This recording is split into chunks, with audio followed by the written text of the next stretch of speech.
आत्मीय भाइयों एवं बहनों, प्रणाम। पुस्तक क्रांति की रूपरेखा लेखक पंडित श्री राम शर्मा आचार्य आपको पढ़कर सुना रहे थे। इसी क्रम में स्वास्थ्य संवर्धन आंदोलन का क्या महत्व है, कैसे किया जाए, यही रूपरेखा समस्त गायत्री परिजनों को, प्रज्ञापुत्रों को सुननी चाहिए। आइए सुनते हैं।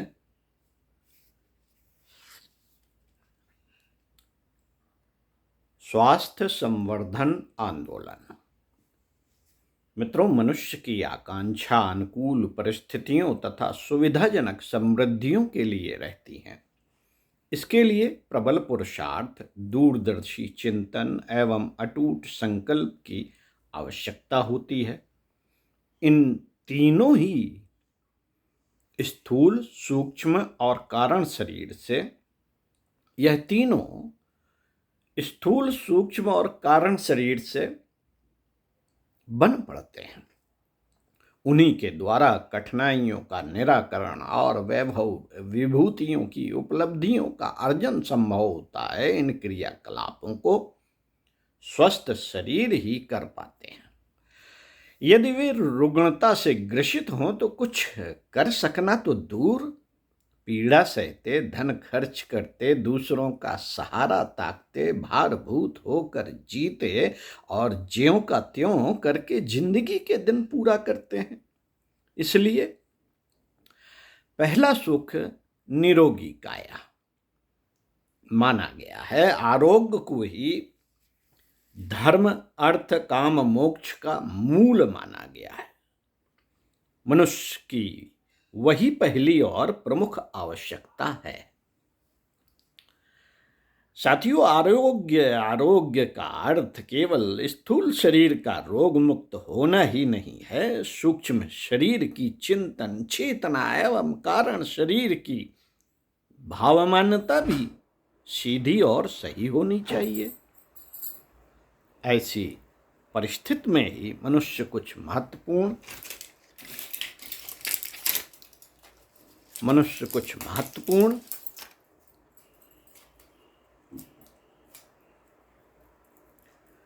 पौरुष कर सकने एवं कहने लायक सफलताएं प्राप्त कर सकने की स्थिति में होता है।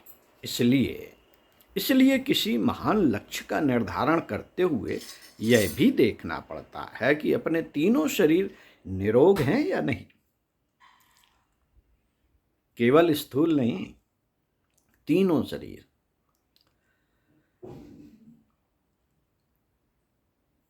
इनमें से एक भी रुग्ण हो तो समझना चाहिए कि अपनी क्षमता अधूरी एवं क्षतिग्रस्त है। उस स्थिति में ऐसा कुछ बनना पड़ेगा जिसे कहने लायक माना और कहा जा सके। साथियों, स्थूल शरीर में ज्वर, खांसी जैसी व्यथाएं और सूक्ष्म शरीर मस्तिष्क में उद्विग्नता, सही चिंतन की अक्षमता विभिन्न मनोविकारों के रूप में दृष्टिगोचर होती है। कारण शरीर के रुग्ण होने पर भावना, मान्यता, विचारणा भ्रांत स्तर की हो जाती हैं। इन तीनों क्षेत्रों में एक भी गड़बड़ाने लगे तो व्यक्तित्व अधूरा रह जाता है। उस स्थिति में मनुष्य अपने लिए और दूसरों के लिए भारभूत, कष्टदायक होकर रहने लगता है। तीनों में से किसी में भी आदि व्याधि घुस गई हो तो उसके निष्कासन के लिए प्रबल प्रयत्न करने चाहिए। किंतु बहुत से आलसी प्रमादी ऐसे भी होते हैं कि जहां तहां से टूटी हुई गाड़ी पर ही सवारी करते रहते हैं। ऐसे लोग लाभ कम और हानि अधिक उठाते हैं। साथियों, शरीर की संरचना ऐसी है कि यदि आहार विहार का अन्य पशुओं जितना भी संयम अनुशासन रखा जा सके तो बीमार पड़ने की नौबत न आए। वस्तुतः होता यह है कि अंतरात्मा सौम्य सात्विक प्रवृत्तियां अपनाने की प्रेरणा देता है और मनुष्य कुमार्ग अपनाता है। इस प्रकार दो व्यक्तित्व बन जाते हैं और वे दोनों दो साणों की तरह आपस में टकराते रहते हैं। इस मल्ल युद्ध में शरीर रूपी खेत तहस नहस हो जाता है और अनेक रोग घेर लेते हैं। यह भीतरी कुश्ती बंद न होने तक बीमारियों का सिलसिला चलता रहता है और दवा दारू का प्रयोग कुछ काम नहीं आता। पुरातन काल में ऋषि प्रणीत चिकित्सा प्रणाली में तीनों शरीरों का इलाज एक साथ किया जाता था। फलतः रोगी रोग मुक्त ही नहीं होता था, वरन समग्र व्यक्तित्व निखार लेता था, पवित्रता और प्रतिभा अर्जित करता था, चिंतन को प्रज्ञा से संपन्न और दूरदर्शी विवेकवानों की तरह सोचना आरंभ करता था, जिससे मन की उद्विग्नता समाप्त होकर स्थित प्रज्ञों जैसी शांति संतोष की मन स्थित रहने लगती थी। संचित कुकर्मों का गुरुजनों के सम्मुख प्रकटीकरण करता था और परिशोधन के लिए बताए हुए प्रायश्चित की प्रक्रिया संपन्न करता था।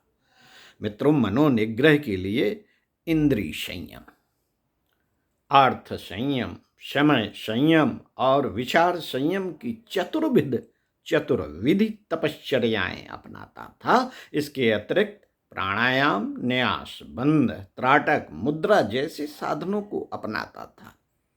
अंतःकरण की साधना के लिए समर्पण साधना के अनुसार परब्रह्म के साथ आत्मा को एकत्व की अद्वैत साधना करनी होती है।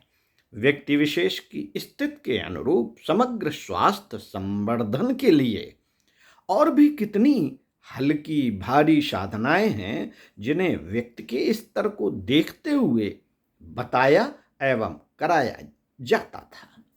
स्वस्थ शरीर एवं स्वच्छ मन दोनों का एक दूसरे से घनिष्ठ संबंध है।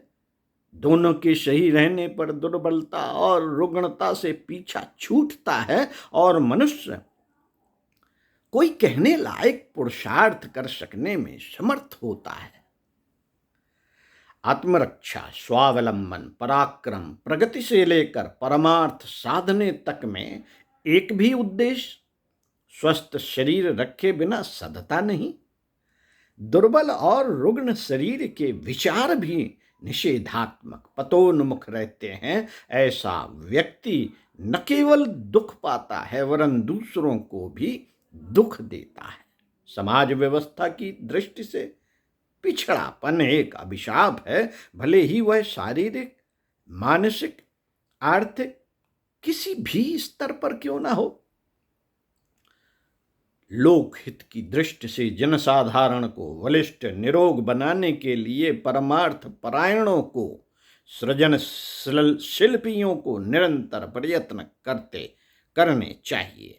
यह प्रयास समय समय पर अन्य महामानवों ने भी किए थे।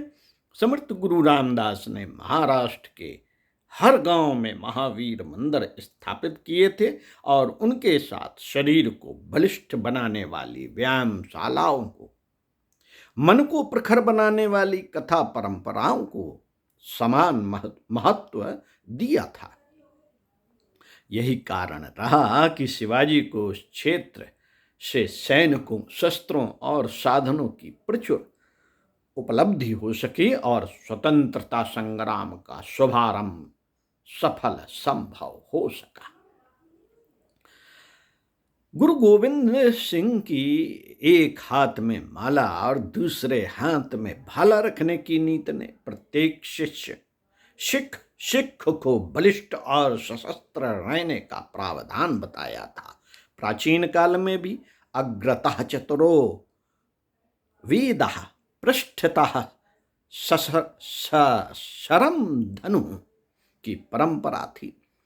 परशुराम, विश्वामित्र, द्रोणाचार्य आदि ऋषियों ने इस स्तर की प्रखरता स्वयं कमाई और दूसरों को सिखाई थी। योग साधनाओं में शारीरिक समर्थता के लिए आसन और मन को प्रखर बनाने के लिए प्राणायामों का, अष्टांग योग का निर्धारण किया। साथियों, रोगी की चिकित्सा एक तात्कालिक आवश्यकता है। इस दृष्टि से चिकित्सा उपचार का अपना महत्व है। अस्पतालों, चिकित्सकों की इस हेतु आवश्यकता है ही। अस्पतालों, चिकित्सकों की इस हेतु आवश्यकता है ही, पर इतने भर से कहाँ बनती है। जाना गहराई तक पड़ेगा और निवारण उस मूलभूत कारण का करना पड़ेगा जिससे लोग दुर्बल होते हैं, रोगी बनते हैं और अकाल मृत्यु के मुंह में जा घुसते हैं। आहार विहार के असंयम के कारण शरीर बल और मनोबल क्षीण होता चला जाता है और अंततः चिकित्सा की आवश्यकता पड़ती है।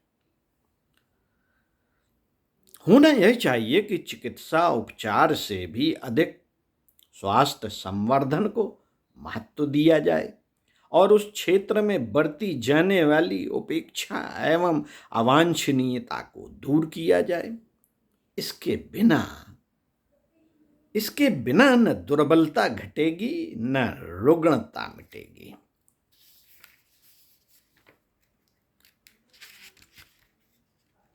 मित्रों, स्वास्थ्यशालाओं की आवश्यकता पाठशालाओं से किसी भी प्रकार कम नहीं। बुद्धि को प्रखर बनाने के लिए जिस प्रकार शिक्षा की आवश्यकता समझी जाती है और उसके लिए हर किसी की इच्छा अपनों को अधिकाधिक शिक्षावान, सुयोग्य बनाने की रहती है, ठीक उतनी ही उपयोगिता स्वास्थ्यशाला में प्रवेश पाने की भी समझी जानी चाहिए। ज्ञानवर्धन से भी पहली आवश्यकता स्वास्थ्य संवर्धन की समझी जाए, यही उचित एवं उपयुक्त है।